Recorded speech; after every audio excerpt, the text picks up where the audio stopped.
আমরা সকলেই জানি যে এসআরকে এর কাছে তার ফ্যামিলি কতটা ইম্পর্ট্যান্ট। রাদার ও যে ওর ছোট ভাইকে এই ইন্টারভিউটা ডেডিকেট করতে চাইছে সেটার জন্য আমি একটুও অবাক হইনি।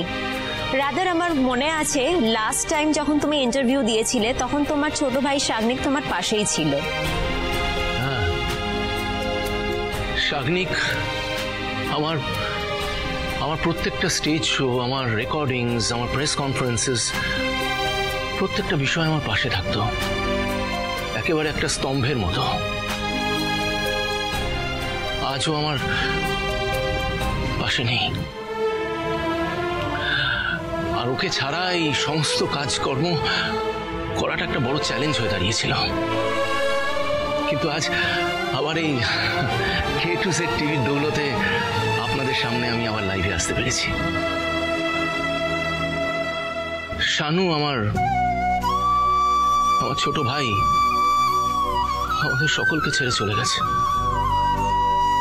কিন্তু ও চেয়েছিল যে আমি আমার ফিল্ডে যেন নাম্বার 1 হই। তাই ওর জন্য আমি আবার পুরো দস্তুর কাজে ফিরে এসেছি। Guys, SRK is back with a bang. আমি অ্যানাউন্স করতে চাই আমার নতুন অ্যালবাম আর কিছুদিনের মধ্যেই রিলিজ হতে চলেছে।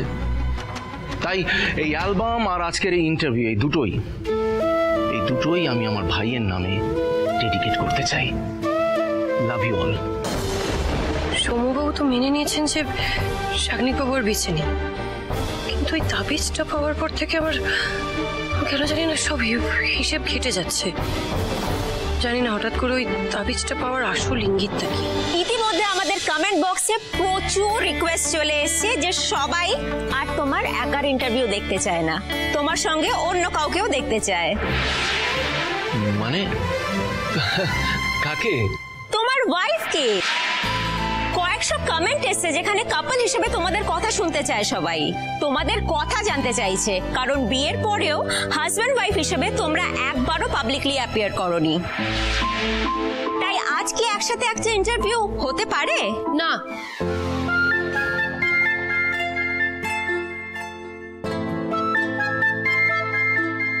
আমার কিন্তু কোনো আপত্তি নেই, আমি একসাথে ইন্টারভিউ দিতে রাজি। বলছি একটু এদিকে আসবেন প্লিজ।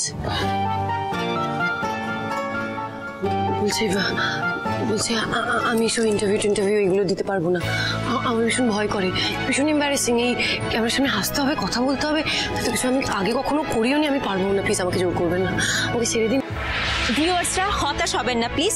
K2Z টিভি থেকে আমরা সবসময় চেষ্টা করি যাতে আপনাদের সব ইচ্ছে আমরা পূরণ করতে পারি। আমরা দিশাকে রাজি করানোর জন্য চেষ্টা করছি, একটু সময় লাগবে, তাই জন্য আমরা নিয়ে নিচ্ছি একটা ছোট্ট ব্রেক, এক্ষুনি ফিরে আসছি। সোমো, তোমার ওয়াইফ দিশাকে একটুখানি বোঝাও না যাতে ও রাজি হয়ে যায় প্লিজ। না দেখুন না, আমি এগুলো করিনি তো, আমি পারবো না এগুলো। আমি কি বলছি, একটা সামান্য ইন্টারভিউ, কিছু হবে না, এত ভয় পাওয়ার কোনো প্রয়োজন নেই। হ্যাঁ, তুমি এত অস্বস্তি করছো কেন? কাম অন, আমি তোমার সাথে আছি, তোমার পাশে আছি। আরে বৌদি ভাই, তুমি যাও, কোনো চিন্তা করো না, দাদা ভাই সব সামলে নেবে, বুঝেছো? তুমি শুধু দাদা ভাইয়ের পাশে থেকো।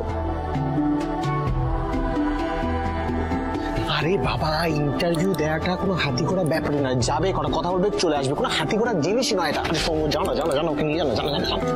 দিশা, তুমি একটু চেঞ্জ করে এসো, তারপর আমরা ইন্টারভিউটা শুরু করবো। যাও, চেঞ্জ করে নাও। চেঞ্জ। এই ভিখিরি মেয়েটাকে এবার টিভিতেও দেখাবে, তাও আবার এসআরকের পাশে। উফ ভগবান, আর কি যে আমায় দেখতে হবে কে জানে। বাবা, পিসিমণি, মা এরা সব কোথায়? বাবা, পিসিমণি, মা কোথায়? আমি জানি না, কোথায় গেছে, নিশ্চয়ই চলে আসবে। তোরা জানিস কোথায়? আমরাও জানি না কোথায় গেছে, আমরা জানি না।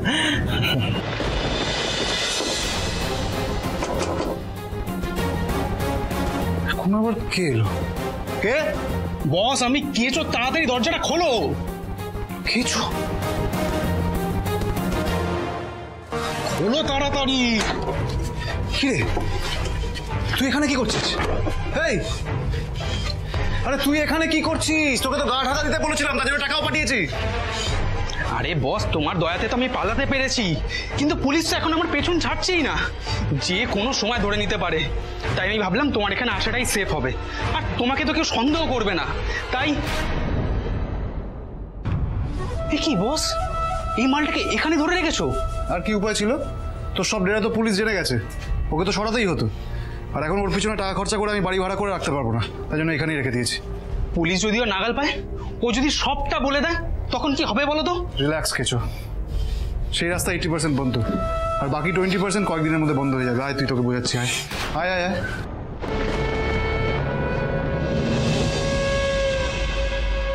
আজকে K2Z টিভির পক্ষ থেকে কন্টেস্ট জিতে আমাদের সৌম্যর সঙ্গে দেখা করার জন্য সুযোগ পেয়েছে mister and Mrs Sen.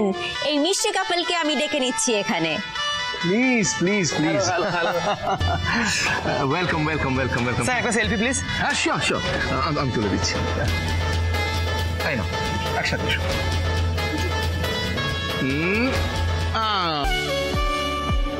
Thank you thank you thank you for photograph. Okay, thank you, take your seat please. আজ তাহলে আমাদের গেম শো আমরা স্টার্ট করছি। আজ যখন দিশা আর সৌম্যকে একসঙ্গে আমরা পেয়ে গেছি, তখন কথায় কথায় ওদের মনের মিল না খুঁজে বরং আমরা কাগজে কলমে ওদের মিলটা দেখে নিই। ওরা একে অপরকে কতটা চেনে সেইটা জেনে নেওয়ার জন্য আমরা একটা গেম শো দিয়ে শুরু করব, যার নাম হচ্ছে মনের কথা। গ্রেট, বাট গেমটা কেমন সেটা একটু বুঝিয়ে দাও। খুব সিম্পল রুল, 1 মিনিট টাইম থাকবে। তোমাকে আর দিশাকে একে অপরের দিকে চোখের পলক না ফেলে 1 মিনিট তাকিয়ে থাকতে হবে। দুজনের হাতে একটা কাগজ আর কলম দেওয়া হবে, আর তোমাদের পছন্দ অপছন্দ নিয়ে কিছু প্রশ্ন করা হবে। একজনের প্রশ্নের উত্তর অন্যজন কাগজে লিখবে। এর থেকে বোঝা যাবে যে একজন আরেকজনকে কতটা ভালোভাবে চেনে। 1 মিনিট পর সঠিক উত্তরের হিসেবে একজন জিতবে আর আরেকজন হারবে। ফাইন, আমি রাজি। Your time starts now. তোমাদের প্রিয় রং, এবার তোমাদের প্রিয় খাবার,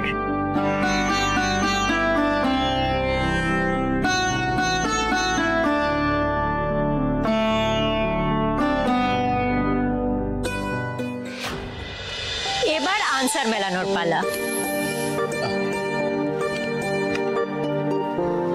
তো দেখা যাক, সৌম্য দিশা বলো তোমাদের প্রিয় রং কি? আমার ফেভারিট কালার তো নীল, আর দিশার বোধহয় সাদা, রাইট? Hang on, একদম সঠিক উত্তর। আচ্ছা, এবার বলো তোমাদের প্রিয় খাবার কি?